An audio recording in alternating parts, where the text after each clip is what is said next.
So here it is, the other video that I promised talked about, wire fraud. So as I mentioned briefly on the market report for March 2024, as agents, we've been on notice. You know, our brokers are constantly telling us about wire fraud. And to be completely honest, that's something, you know, you send your buyer beware, seller beware, wire fraud is on the rise, but I had no idea how it actually happened. And now I lived it personally in a transaction. So I represent the seller. We were ready to close, as a matter of fact, today.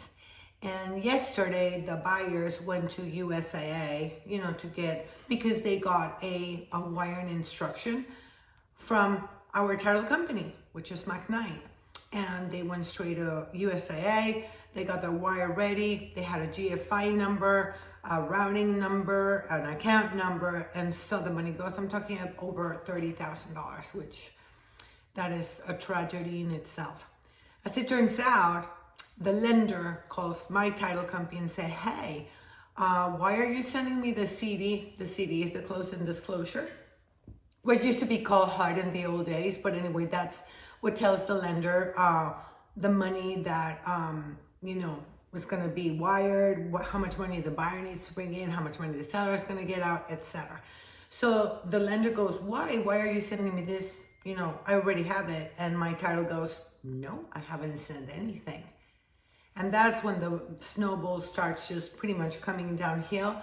In essence, the hackers were able to impersonate the title company. So if we do a little bit of back to that, how do these people know? Where is this information available? Because all the information that goes from the title company to everybody is encrypted. And so that's what scares me the most. How do they know that this closing is taking place and they have the information of the title company, the buyer, and the lender? I mean, that's mind-blowing. So we decided going forward, I mean, we're praying, hoping that these buyers are going to be able to get their money back. USAA said that they usually, you know, it takes 5 days for them to know if in essence they're going to be able to reverse that wire. But right now, obviously, those buyers are devastated. My sellers, obviously, they understand, but at the same time, you know, they also have a stake here too. So this affects everybody.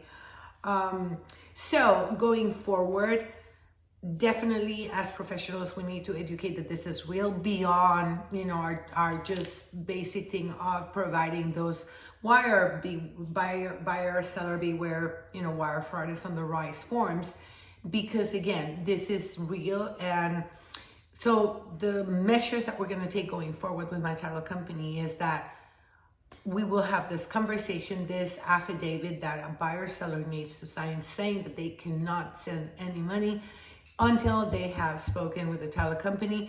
So when we send wiring instructions, we're going to omit the last 5 digits so that the buyer or seller that is getting that wire needs to call in the title company to make sure that they're sending the money to the right place. And that just brings me to question, what is the problem about bringing cashier's checks? Now cashier's checks at a total no.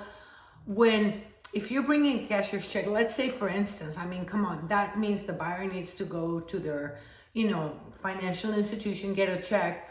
And, you know, if it's a fake check, which I still, you know, have a harder time to believe that that's a possibility, you know, nothing happens. Everything can stop right there. The buyer can go back to their institution or whatever.